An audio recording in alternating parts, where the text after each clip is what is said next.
the night Buster Douglas knocked out Tyson, how it was the biggest upset in boxing history.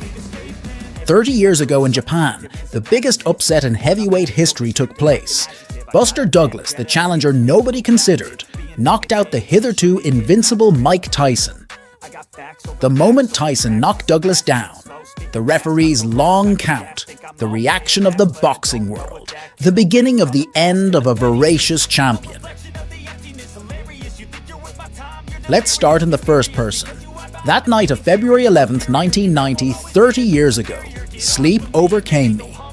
But believe it or not, even in those years, at the beginning of the 90s, there were not so many televised sporting events.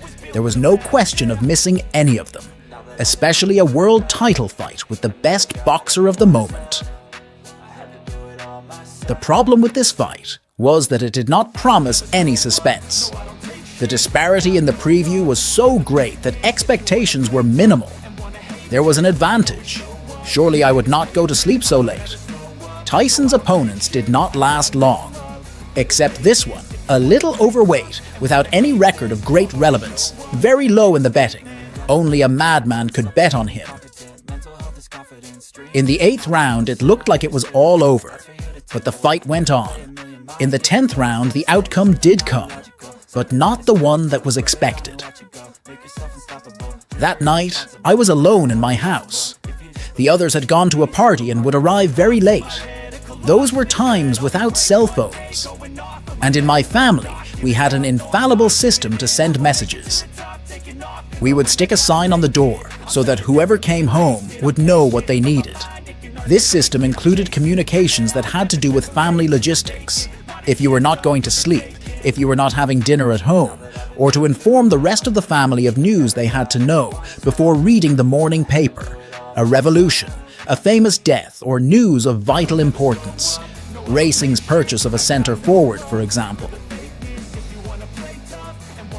That midnight, I noticed one of those posters on the inside of the door. It was an important and unexpected news. Tyson got knocked out. It was a shock. You can't call it anything else. It may have been one of the biggest in the history of the sport, without the social dimension of the collective disaster of the Maracanazo, but with that of personal tragedy. That night, when Tyson could have won, his downfall began. Or actually, his collapse began to be externalized, a collapse that had begun silently, ghostly, and inevitable some time before. The fight was at the Tokyo Dome. Japan had taken the fight, offering one of the biggest stars of the time more than $6 million. The expectation of the organizers was not to witness a great sporting spectacle, an even contest, but simply to see live, up close, a legend of the sport. Mike Tyson was undefeated, and he looked invincible, a force of nature who knew no weakness, who destroyed his opponents. The punishment he inflicted on them was cruel and painful. Up to that moment, although some few had endured the 15 rounds, the differences he marked were ostentatious. He slaughtered them. Tyson was destined to mark an era. It looked like his reign would be a long one.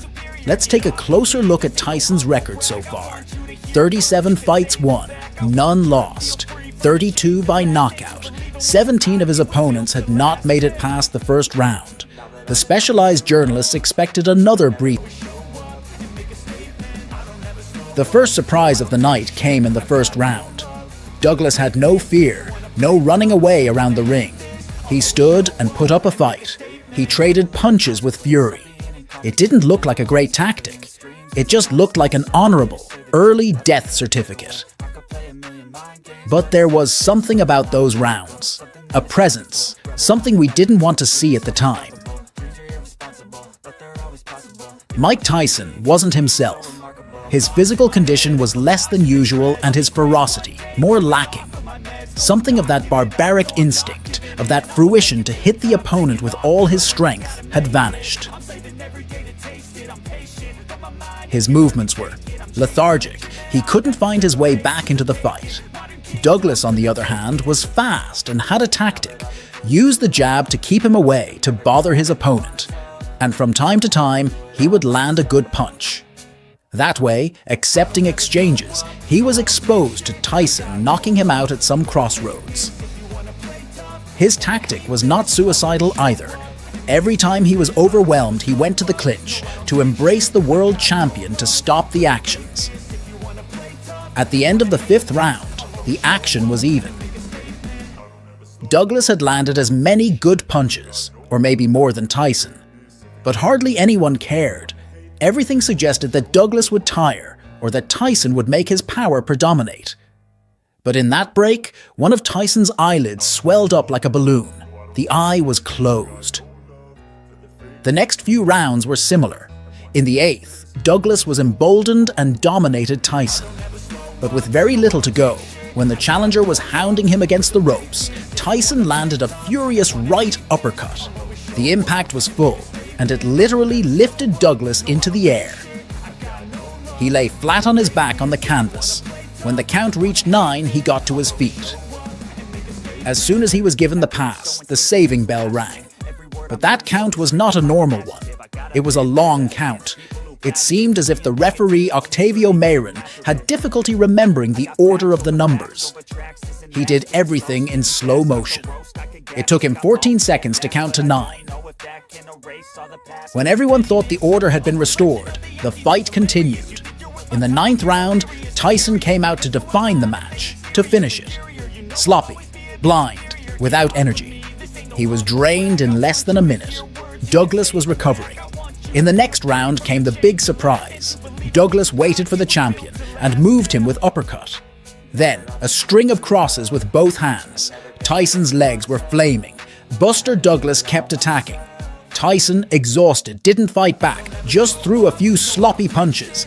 Lack of habit or overconfidence, not considering the possibility of defeat, made him not even try to lock up his opponent. Suddenly, a series of quick jabs, an upward punch, and 4 or 5 direct punches. All of them accurate, definitive.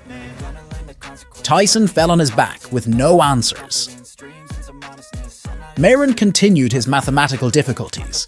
Crouching close to the face of the sprawled champion, he showed him his fingers. Perhaps Tyson believed that one of the effects of the knockout was to see everything happen at a slower speed. In an image unworthy of his background, Tyson, absolutely dazed, crawled across the ring.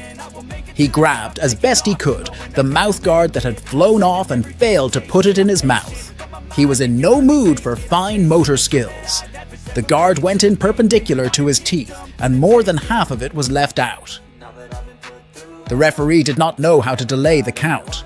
The champion got to his feet, but his eyes were vacant and his legs flimsy. He rocked forward, and Mayrin embraced him before he returned to the canvas. It was all over. Buster Douglas was the new heavyweight champion of the world, the most amazing champion in history.